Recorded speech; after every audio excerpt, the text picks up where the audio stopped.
On today's Jerusalem Dateline, world leaders weigh in on what they think should be the future of the Palestinian state. Prime Minister Netanyahu standing strong on Israel's military goals. And on the ground in Israel, former Vice President Mike Pence witnessing the devastation and bringing a message of support. Plus, Iran rattles the saber as Israel increases its readiness in the north. All this and more coming up on this edition of Jerusalem Dateline.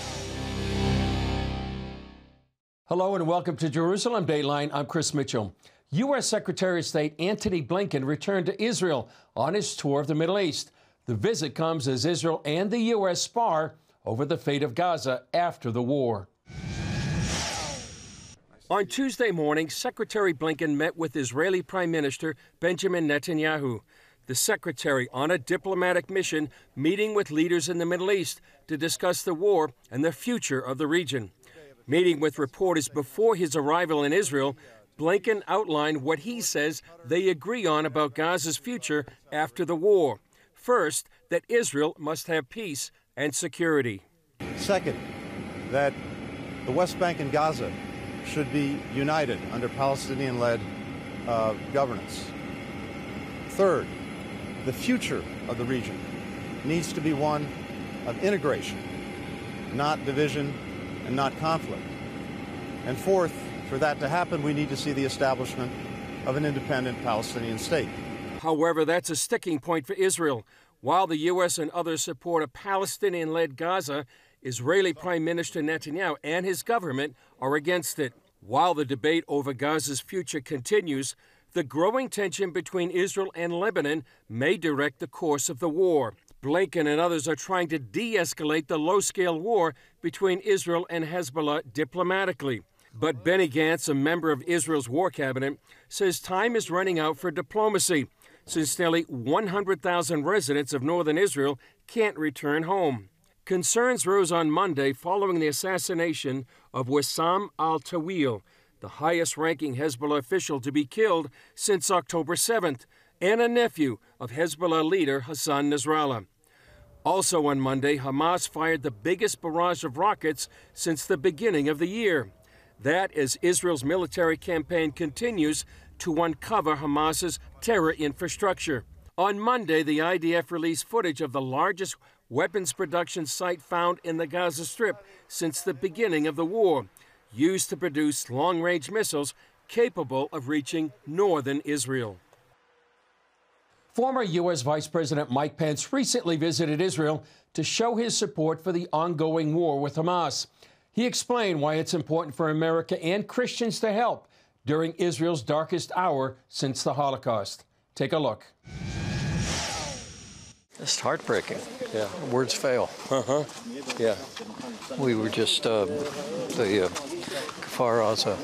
We met former Vice President Pence following his visit to some of the Israeli border communities attacked on October 7th. We sat down in the bombed-out children's unit of the Barzillai Hospital in Ashkelon, just miles from the Gaza border.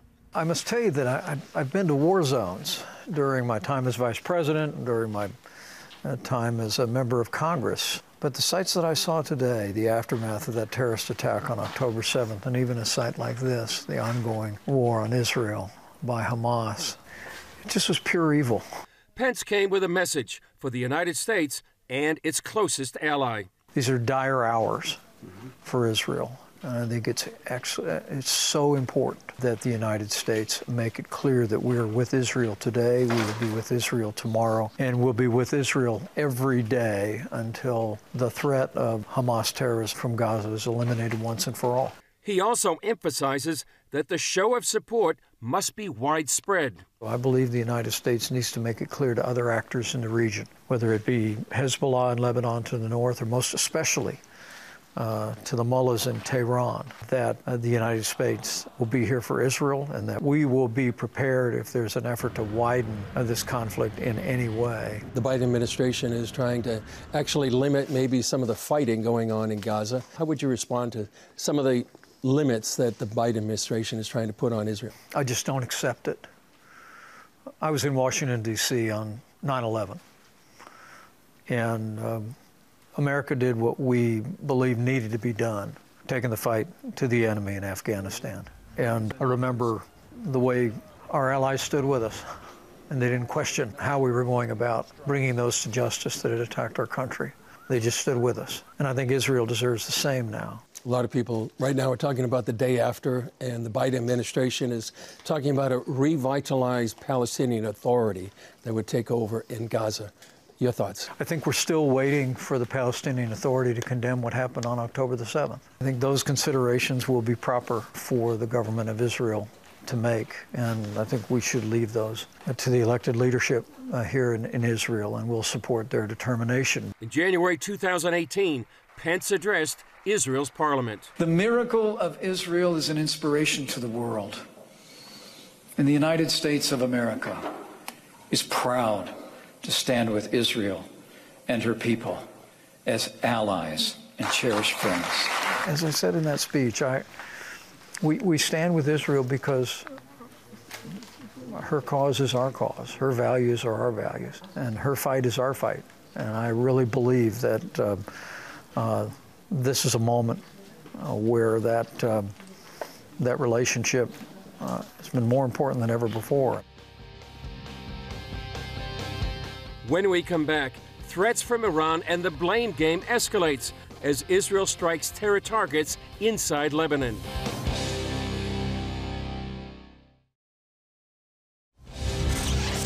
Threats of revenge against Israel are rising. Iran is promising that the Jewish state will pay after 2 explosions killed more than 100 people in the city of Kerman. And Hezbollah is warning that Israel will be punished for the assassination of a top leader in Beirut. CBN Middle East correspondent Julie Stahl has that story. Iran blamed Israel and the U.S. for 2 explosions that killed more than 100 people at a ceremony in Iran to commemorate Revolutionary Guard Corps Quds commander Qassam Soleimani. Soleimani was killed 4 years ago in a U.S. drone strike. In front of a crowd shouting death to Israel and death to America, Iranian President Ibrahim Raisi called the blasts a barbaric act against innocent people. I warn the Zionist regime, without doubt, for this crime and the other crimes you commit, you will pay a price that will make you regret badly. State Department spokesman Matthew Miller says it's too early to know what was behind the twin blasts in the city of Kerman. The United States was not involved in any way, and any suggestion to the contrary is ridiculous. And number 2, we have no reason to believe that Israel was involved in this explosion. The explosions came one day after a top Hamas leader, Deputy Commander Saleh Aruri, was killed in an explosion in a Hezbollah-controlled neighborhood of Beirut. With respect to the development yesterday, I will say that al-Aruri was a brutal terrorist who was centrally responsible for the attacks of October 7th, as well as other attacks against innocent civilians leading back to well before October 7th. Hamas blamed Israel for Aruri's death, and Hezbollah leader Hassan Nasrallah called it a very dangerous development and promised punishment for it. Hezbollah continues to launch attacks against Israel's northern border, and Israel is responding, striking Hezbollah strongholds inside Lebanon.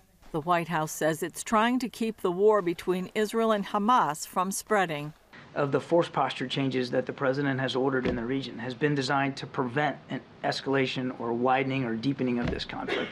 As we've said before, we don't want to see it widen beyond Israel and Hamas. And again, we're going to keep working with partners in the region to prevent that from happening. On a visit to the northern border after Hezbollah's ongoing attacks, the Israel Defense Forces Chief of Staff says Israel is prepared to deal with the Iranian-backed terrorist organization. Based on my impressions, we are in a very high state of readiness in the north. I visit here often. I think our readiness is at its peak. There is a lot of expertise, great capabilities, and high morale. We are in very high readiness in all sectors, and we are currently focusing on fighting Hamas.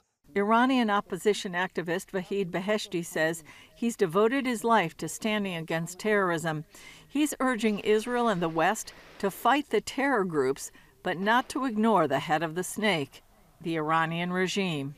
Their first principle of Iranian regime is this: an elimination of the state of Israel since 44 years ago. And they've been really active about it. Look how many proxies they have been created around Israel. Of course, we have to eradicate Hamas completely, Hezbollah completely, other terrorist group completely, but mainly we have to go to the root of the problems. Beheshti, who spoke in the Knesset, Israel's parliament, tells CBN News the Hamas massacre of Israelis on October 7th proved to the world the brutality and barbarism that's in the Iranian regime. We have this big cancer in the Middle East. We need the proper surgery. Of course, it's going to be painful. It's going to be bloody, sorry. But to get cured, we need to go to the root of the problem. And that's Iranian regime. Julie Stahl, CBN News, Jerusalem.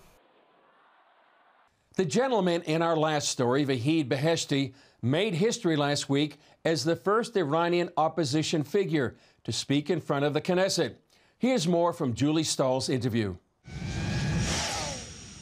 Vahid Beheshti, welcome to Jerusalem Dateline. Thank you for having me here. It's my honor.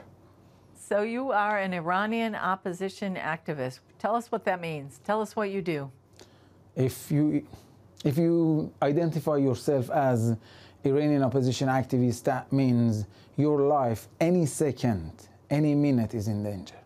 So every day you feel this is going to be your last day. And because of the level of brutality of this regime and the level of barbarism of this regime, and you, the people of Israel, experienced that firsthand on October the 7th, who they are. So why did you come to Israel? Yesterday I was in Temple Mount, and that's reminded me of great history. 2,600 years ago nearly, Prophet Cyrus the Great freed the people of Israel from slavery and gave them opportunity to rebuild their temples.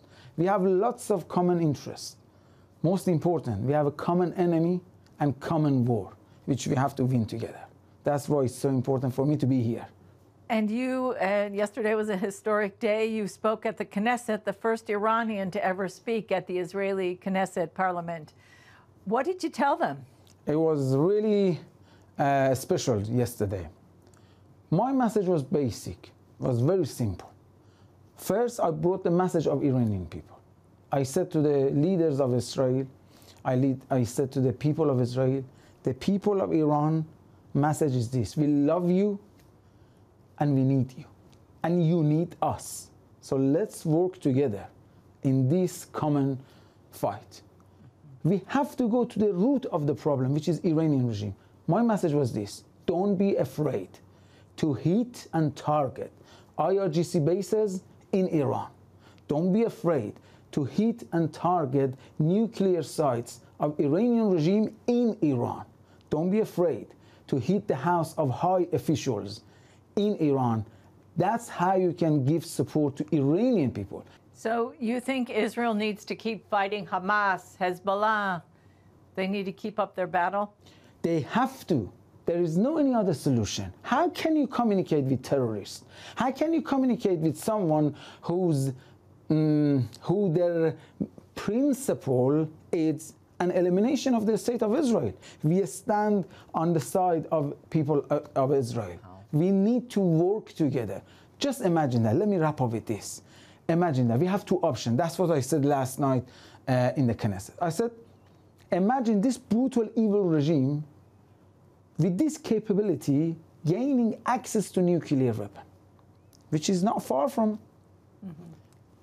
the other option. We have the chance of imagine what we can build in the Middle East together, the great nation of Israel and great nation of Iran, without Iranian regime and its proxies.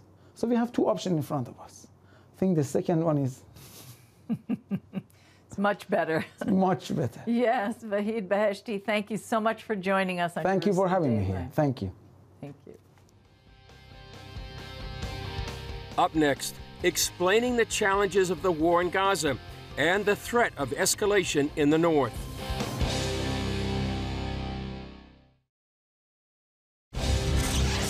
This weekend marked 3 months since the Gaza war began. The IDF says it now has proof Iran was mentoring Hamas And the IDF explained why fighting is so complicated. Here's more from Julie Stahl.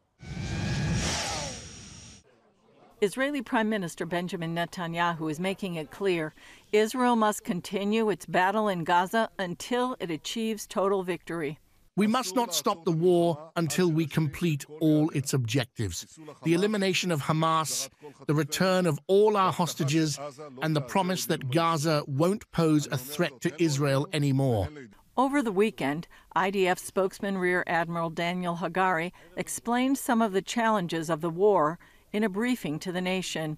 He says one of the main goals is dismantling Hamas. Hamas battalions use a complex underground system with infrastructure to manufacture weapons, war rooms, command and control centers, and the capability to launch rockets from above and below ground. The terrorists move between different areas in the Gaza Strip using this infrastructure, allowing them to do so covertly. Hagari said there are 5 objectives: eliminating Hamas commanders, ground combat against the terrorists, gather intelligence from computers, maps, communication devices, locate and destroy rockets, weapons, and sites where they are manufactured, and destroy the underground infrastructure. This is the Gaza Strip. It covers 365 square kilometers and its population is over 2 million people. This is the northern Gaza Strip, where we began our ground operation and have been fighting for the past 3 months. In the northern Gaza Strip, Hamas had 2 military brigades with 12 battalions in total, consisting of about 14,000 terrorists total. He said Israel has accomplished its goals in northern Gaza and is now turning its attention to southern Gaza. Israeli troops located a 320-foot-long strategic tunnel shaft leading to a weapons production site. The IDF says their forces found proof that under Iranian guidance, Hamas terrorists learned how to operate and build precise components and strategic weapons and gain technological knowledge in the field. They shared images of what they said was a rocket engine and a Hamas-developed warhead of a cruise missile. And Hamas wants its ideology passed along to the next generation. In an interview with NBC's Meet the Press, Israeli President Isaac Herzog revealed the discovery of a document detailing Hamas's plan to host and train children in summer camps to hate Jews, promote religious extremism and violence, and make them the terrorists of the next generation. It's a brochure, which is a directive by the commanders of Hamas as to how to manage summer camps for children in order to disseminate the values of jihad. It says it clearly, to disseminate the values of jihad and the values of the resistance, meaning terror, and how to make it a militarized society. And U.S. Secretary of State Anthony Blinken has been traveling throughout the Middle East before arriving in Israel. He's expected to press for a shift to lower intensity fighting as he warns that the fighting could spread beyond Gaza. Israel is indeed warning of another war in the north as Hezbollah marked the 3-month anniversary of the war by stepping up its attacks. Israel retaliated, striking what it called significant Hezbollah military assets in a compound used by Hezbollah's surface-to-air missile unit. And a Lebanese security official says an Israeli airstrike has killed a senior Hezbollah commander in southern Lebanon as the fighting near the border heats up. Julie Stahl, CBN News, Jerusalem. Up next, safety in the midst of chaos. How CBN partners are working to rescue Israeli families from Hamas rockets. Thank you for watching Jerusalem Dateline. We're committed to providing you with unbiased reporting from the Holy Land. Through weekly broadcasts, podcasts, and online media, our vision is to reach millions around the globe with the true story of what's happening in Israel and the Middle East, all from a biblical and prophetic perspective. This is a big vision and is only made possible by the generous support of people like you. Call us toll-free at 1-800-700-7000 or go to cbn.com/Jerusalem Dateline and make a donation that will help spread the light of truth about Israel throughout the world. Israelis near the Gaza border live in fear every day of rocket attacks from Hamas. CBN partners are helping families escape danger and find some peace of mind. Take a look. The Iron Dome missiles exploded very close. Everything in the house was shaking. Yefim and his family live outside the mandatory evacuation zone near the Gaza border, but they quickly realized they were still in danger. One day there wasn't even a siren, we just heard the sound of rockets. And we stood in the corridor in the house. We didn't even manage to get out of the house. The walls started vibrating and we are vibrating too. We heard the sound of breaking glass. The missile hit our neighboring entrance. Community leaders encouraged them to leave. We didn't want to because we love our home. It's our home. It's hard to leave. It is unclear when all of this will end. When to wait, how long to wait. After weeks of heavy rocket bombardment and combat near their home, Yefim and his wife chose to go to Eilat to rest. For a few days we want a distraction because the atmosphere is oppressive. I see when the child is scared. The wife worries about everything. I had to do something, but you can't do anything. Thanks to support from donors like you, Yefim and his family are safe away from the fighting. Everyone is getting much needed rest, including their 3-year-old daughter. She brings joy. She started to rejoice. Back in Ashkelon, she started to shut down. She had never been like this before. She always started to sleep like this. She sleeps here peacefully. Her hands like this. It's quiet here. Moral support is felt. Volunteers spend a lot of time with the child. Thank you very much because we're able to feel this world again where rockets and planes are not buzzing. Well, that's all for this edition of Jerusalem Dateline. Thanks for joining us. Remember, you can follow us on social media and access CBN content through our CBN News and other CBN apps. And remember to continue to pray for the safety of IDF soldiers, all those caught in harm's way, and for the safe return of all the hostages. Today we want to leave you with Psalm 3. Lord, how many are my foes? How many rise up against me? Many are saying of me, God will not deliver him. But you, Lord, are a shield around me, my glory, the one who lifts my head high. I call out to the Lord, and he answers me from his holy mountain. I lie down and sleep. I wake again because the Lord sustains me. I will not fear though tens of thousands assail me on every side. Arise, Lord, deliver me, my God. Strike all my enemies on the jaw. Break the teeth of the wicked. From the Lord comes deliverance. May your blessing be on your people. Well, that's from Psalm 3.